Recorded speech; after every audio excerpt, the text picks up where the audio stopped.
தங்கள் YouTube channel வாயிலாக நடிகர் விஜய் அவர்களின் தாவேகா அரசியல் பயணம் 3 ஆண்டுகளாகிறது. கடந்த காலங்களில் அவர்களுடைய நிலைப்பாடு என்ன, தற்பொழுதும் இனியும் தாவேகாவுடைய போக்கு எப்படி இருக்கும் என்பதை விரிவாகவும் விளக்கமாகவும் தங்கள் யூடியூப் சேனலுக்கு அரசியலுக்கு அப்பாற்பட்டு உங்களுடைய பொதுநலனோடு கூடிய கருத்தினை தெளிவாக விரிவாக வழங்குங்கள் என்று கேட்டுள்ளீர்கள். மிக்க நன்றி. நான் ஒரு அரசியல் கட்சியில் பயணித்தாலும் அதற்கு அப்பாற்பட்டு விஜய் அவர்களுடைய அரசியல் பயணம் சிறப்பதற்கு வாழ்த்துக்களையும், 3 ஆண்டுகள் அல்ல 30 ஆண்டுகள் அதற்கு மேலும் அந்த கட்சி வளர வேண்டும், ஆளுமை செலுத்த வேண்டும் என்கின்ற ஆசையை தெரிவித்தும் உங்களுடைய கேள்விக்கான விளக்கத்தை என்னால் முடிந்தவரை அரசியலுக்கு அப்பாற்பட்டு தெளிவாக தருகின்றேன். தாவேகா துவங்கி 3 ஆண்டுகளாகியிருக்கிறது.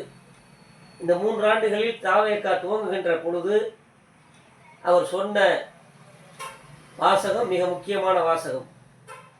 அரசியல் எதிரி திராவிட முன்னேற்றக் கழகம் என்றும், கொள்கை எதிரி பாரதிய ஜனதா என்றும், இவர்களோடு நாங்கள் ஒத்து வர மாட்டோம் என்றும் குறிப்பிட்டீர்கள். மிக நல்ல கருத்து, ஏற்புடைய கருத்து. ஆனால் அந்த சொல்லின் அடிப்படையில் இரு கட்சிகளையும் நீங்கள் உங்களுடைய விமர்சனங்களை வைத்தீர்களா என்றால் நிச்சயமாக இல்லை. மக்களுக்கு நன்றாகவே தெரியும். திராவிட முன்னேற்ற கழகத்தின் மீது வைத்த விமர்சனங்கள் பிஜேபியின் மீது அறவே இல்லை என்ற குற்றச்சாட்டு பரவலாக இருந்தது. அதனுடைய உள்நோக்கம் நான் கற்பிக்க விரும்பவில்லை. ஆனால் பாரதிய ஜனதா உங்களை இயக்குகிறது என்பது மிக தெளிவாகவே தெரிந்தது. அதே நிலையில்தான் நடிகர் ரஜினிகாந்த் அவர்கள் பல வருடங்களாக அரசியலுக்கு வரப்போகின்றேன், மக்களுக்கான பணியினை சிறப்பாக செய்யப் போகின்றேன், ஆன்மீக பணியை அரசியல் பணியாக எடுக்கப் போகிறேன் என்றெல்லாம் குறிப்பிட்டார். ஆனால் பல ஆண்டுகள் போக்கு காட்டினார். ஒரு குறிப்பிட்ட காலத்தில், குறிப்பிட்ட நேரத்தில், அண்மையில் அரசியலுக்கு வந்து விடுவார் என்கின்ற எண்ணம் மக்கள் மத்தியிலும் பல அரசியல் கட்சிகளிடத்திலும் வந்த நேரத்தில் பாரதிய ஜனதா எப்படியும் தமிழ்நாட்டில் கால் ஊண்டிவிட வேண்டும் என்ற ஒற்றை குறிக்கோளோடு உடனடியாக ஒரு வேலையை செய்கிறது. சூரிய நாராயணன் என்கின்ற ஒரு நபரை, ஆர்எஸ்எஸ் பிஜேபி பின்புலம் கொண்ட ஒரு நபரை அந்த கட்சியில் இருந்து விலகுவதாக அறிவிப்பு தர செய்து அவர் உடனடியாக டெல்லியில் இருந்து சென்னைக்கு வருகிறார். வருகின்ற பொழுது அவர் சொல்லுகின்ற வாசகம், நான் ரஜினிகாந்த் கட்சியில் இணைந்து விட்டேன், ரஜினியுடைய அரசியல் ஆலோசகராக நான் பயணிக்கப் போகிறேன் என்று வருகிறார். அவர் டெல்லி பட்டினம் வருவதற்குள்ளாக ரஜினி அவர்களுடைய எண்ணத்தில் மாற்றம். என்ன மாற்றம்?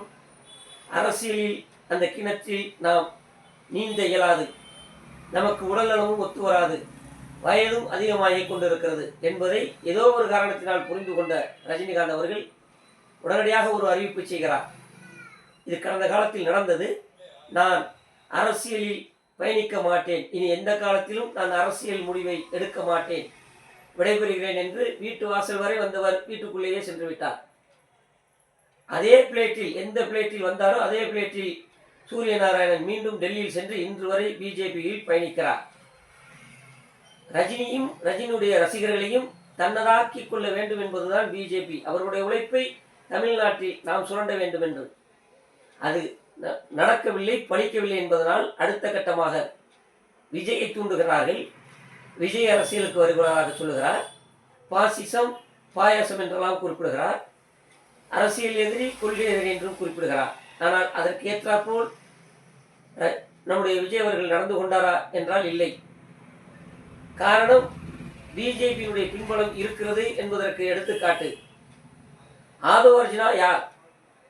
அவரிடத்தில் இருக்கின்ற நிர்மல்குமார் யார்? அவரிடத்திலே பயணித்துக் கொண்டிருக்கின்ற ஆதவ் அர்ஜுனா அவர் பல கட்சிகளுக்கு பிஜேபி அனுப்பியது ஆணவட்டம் பார்ப்பதற்கும் நோட்டம் விடுவதற்கும். எங்கும் படிக்கவில்லை என்றவுடன் தாவேகாவில் இப்பொழுது இணைந்து செயல்படுகிறார். ஆக பிஜேபி விஜயையும் விஜயுடைய ரசிகர்களையும் அவர்களுடைய உழைப்பையும் சுரண்டி தமிழ்நாட்டில் கால் ஊன்ற வேண்டும் என்பதுதான் இன்றைய நிலைப்பாடு பிஜேபிக்கு. விஜயின் பின்புறம் இருப்பதும் ஆர்எஸ்எஸ், விஜயின் வலதுபுறம் இடதுபுறம் இருப்பதும் பிஜேபி. விஜய்க்கு முன்னதாக செல்வதும் பிஜேபி. இதை விஜய் உணர வேண்டும். இது அரசியல் கருத்தாக நான் குறிப்பிடவில்லை. தயவு செய்து அரசியலே நான் இதில் புகுத்தவில்லை. ஆக அவரை சுற்றி இருப்பவர்கள், சூழ்ந்திருப்பவர்கள் எல்லாம் பிஜேபியை சார்ந்தவர்கள் என்பதை நீங்கள் உணர்ந்து கொள்ளுங்கள். உங்களை எந்த மூலையிலாவது எப்படியாவது முடக்கி பிஜேபியோடு இணைக்க வேண்டும் என்ற எண்ணத்தோடு பினாமியாக செயல்படுத்த பார்க்கிறார்கள் உங்களை என்பதை புரிந்து கொள்ளுங்கள். உங்களை மாத்திரமல்ல, உங்கள் ரசிகர்களையும் அவர்கள் பினாமியாக பயன்படுத்த விரும்புகின்றார்கள். முழித்துக் கொள்ளுங்கள், சுதாரித்துக் கொள்ளுங்கள். அரசியலில் எதிரி இருக்கலாம். அரசியலில் எது வேண்டும் என்றாலும் நிரந்தர பகைவனும் இல்லை, நிரந்தர எதிரியும் இல்லை என்பது கருத்து. ஆனால் கொள்கை முரண்பாடு என்பது பிஜேபியின் மீது வைத்திருக்கிறீர்கள். உண்மைதான். கொள்கை எங்களுக்கு பிஜேபியினுடைய கொள்கை ஒத்து வரவில்லை.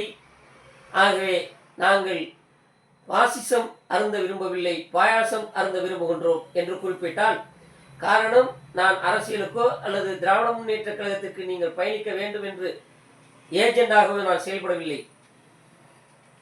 அரசியலில் நீங்கள் எத்தனையோ குற்றச்சாட்டுகளை, எத்தனையோ விமர்சனங்களை திராவிட முன்னேற்ற கழகத்தின் மீது கடுமையாக வைத்திருக்கிறீர்கள். ஆனால் ராஜாஜி அவர்களை பேரறிஞர் அண்ணா அவர்கள் ஏற்றுக்கொண்டார்கள். இருவரும் இரு முனைகளில் உள்ளவர்கள். பிற்காலத்தில் அரசியல் கூட்டு சேர்ந்தார்கள். திராவிட முன்னேற்ற கழகம் காங்கிரஸோடு இந்திரா காந்தி அம்மையார் இருக்கும் காலத்திலேயே, எமர்ஜென்சி சந்தித்த காலத்திலேயே மீண்டும் அவர்களோடு கூட்டணி அமைத்தார்கள். இது அரசியல். அந்த அரசியலின் பின்புலத்தில் நீங்கள் வர வேண்டும் என்பதுதான் எங்களுடைய எண்ணம். பிஜேபியினுடைய கட்டளைக்கு பணிவீர்களானால் பிஜேபி யாரையும் மிரட்டியே பணிய வைக்கிறது. அப்படி மிரட்டிய காரணத்தினால்தான் இன்றைக்கு அனைத்து இந்திய அண்ணா திராவிட முன்னேற்ற கழகம் பல துண்டுகளாக இருக்கிறது. பாட்டாளி மக்கள் கட்சி 2 துண்டுகளாக இருக்கிறது என்பதையும் நீங்கள் உணர்ந்து கொள்ளுங்கள். பிஜேபி உங்களை மிரட்டுகிறது. அவர்களை நீங்கள் மிரட்ட துணிந்தால் அவர்கள் பின்னங்கால் பிடரிதிரிக்க ஓடிவிடுவார்கள் என்பது உண்மை. அதற்கும் ஒரு உதாரணம், திராவிட முன்னேற்ற கழகத்தை மிரட்ட பார்த்தது. திராவிட முன்னேற்ற கழகம் பயப்படவில்லை, அஞ்சவில்லை. நாங்கள் எமர்ஜென்சியை பார்த்த கட்சி எங்கள் கட்சி என்றும், இந்த மோடிக்கும் இவர்களுடைய பித்தலாட்டத்திற்கும் நாங்கள் அடிபணிய மாட்டோம். நீங்கள் கவர்னரை வைத்து எதை செய்தாலும் நாங்கள் தாக்கு பிடிப்போம். எங்களை அரசியல் ரீதியாகவோ தமிழ்நாட்டு மக்களை துன்புறுத்துகின்ற வகையிலோ திராவிட மாடலுக்கோ நீங்கள் எதிரியாக இருப்பீர்களே, ஆனால் நாங்கள் ஒத்துழைப்பு தரமாட்டோம் என்ற காரணத்தினால்தான் திராவிட முன்னேற்ற கழகத்தையோ கம்யூனிஸ்ட் கட்சிகளையோ விடுதலை சக்திகளையோ காங்கிரஸையோ முஸ்லீம் லீக்கையோ அவர்கள் சீண்ட இயலவில்லை. ஆனால் தொடர்ந்து பல கட்சிகளை அவர்கள் வேறறுக்கின்றார்கள். அந்த வேறறுப்புக்கு நீங்கள் இடையாகிவிடக்கூடாது என்பதுதான் என்னுடைய கருத்து. நீங்கள் யோசியுங்கள், தனிமையில் யோசியுங்கள். உங்கள் அருகில் இருக்கின்ற இந்த விசமிகளை ஓரங்கட்டிவிட்டு நீங்கள் சுயேட்சையாக சிந்தனை செய்வீர்களே, ஆனால் நல்ல முடிவை நீங்கள் எடுப்பீர்கள். நீங்கள் நல்ல முடிவு எடுத்து தான் அரசியலுக்கு வருவதாக குறிப்பிட்டீர்கள். அதுதான் உங்கள் நோக்கம்.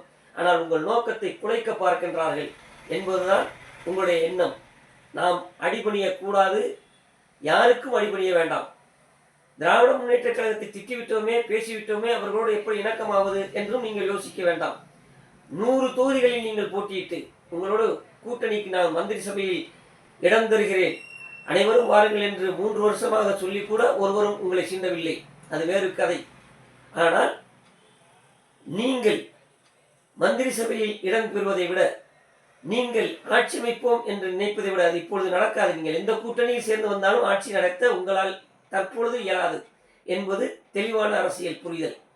ஆனால் நீங்கள் உங்களோட கூட்டணிக்கு 4 கட்சியோ 5 கட்சியோ 2 கட்சியோ வந்தால் அதில் 100 தொகுதிகளில் நீங்கள் போட்டியிட்டு 90 இடங்களில் வெற்றி பெறுவீர்களே, ஆனால் 90% வெற்றி விஜய் பெற்றிருக்கிறார் என்றுதான் குறிப்பிடுவார்கள். ஆனால் திராவிட முன்னேற்ற கழகத்தின் துணையோடோ அல்லது வேறு கட்சியோட துணையோடோ நீங்கள் இன்றைக்கு இருப்பது அண்ணா திராவிட முன்னேற்ற கழகம், திராவிட முன்னேற்ற கழகம். அதனால தான் குறிப்பிடுகிறேன். திராவிட முன்னேற்ற கழகத்தோடு கூட்டணி அமைத்து ஒரு 5 சீட்டு, நீங்கள் 50 வாங்கல், 100 வாங்கல், 2 வாங்கல், அது எனக்கு பிரச்சனை இல்லை. உதாரணத்துக்கு குறிப்பிடுகிறேன். 5 தொகுதிகளை பெற்று 5ஐயும் வெற்றி பெறுவீர்கள். ஆனால் 100% வெற்றியை விஜய் பெற்றிருக்கிறார் என்ற வரலாறு குறிப்பிடும், ஊடகங்கள் குறிப்பிடும்.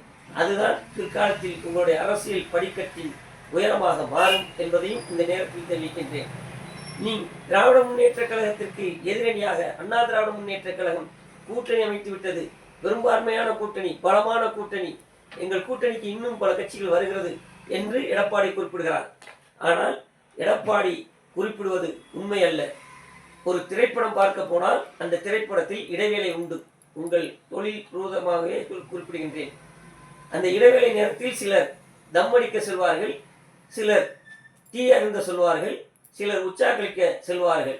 இது முடிந்தவுடன் மீண்டும் திரைப்படம் தொடரும், அதில் வந்து அமர்வார்கள். அப்படிதான் டிடிவியோ நம்முடைய மற்ற பாமக போன்ற அவர்களிடத்திலே பயணித்தவர்கள் தான் இன்றைக்கு மீண்டும் அந்த கூட்டணிக்குள் வந்திருக்கிறார்கள்.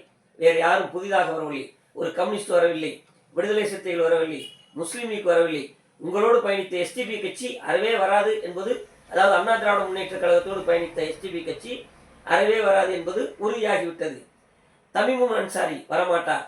இப்படி பல கட்சிகள் அவர்களை நோக்கி வரமாட்டார்கள். வந்திருப்பவர்கள் எல்லாம் பிஜேபியினுடைய அடிவருடிகளாக, பிஜேபியினுடைய அடிமைகளாக, இடிக்கும் ஐடிக்கும் பயந்து மற்ற ஊழல் குற்றச்சாட்டுகளிலிருந்து விடுபட வேண்டும் என்ற எண்ணத்திற்கோடு தான் வந்திருக்கிறார்கள். இன்னும் நான் தெளிவாக சொல்லுகின்றேன், இன்னும் 10-20 நாட்கள் இருக்கிறது, அல்லது ஒரு மாதம் இருக்கிறது தேர்தல் அறிவிப்பு வருவதற்கு.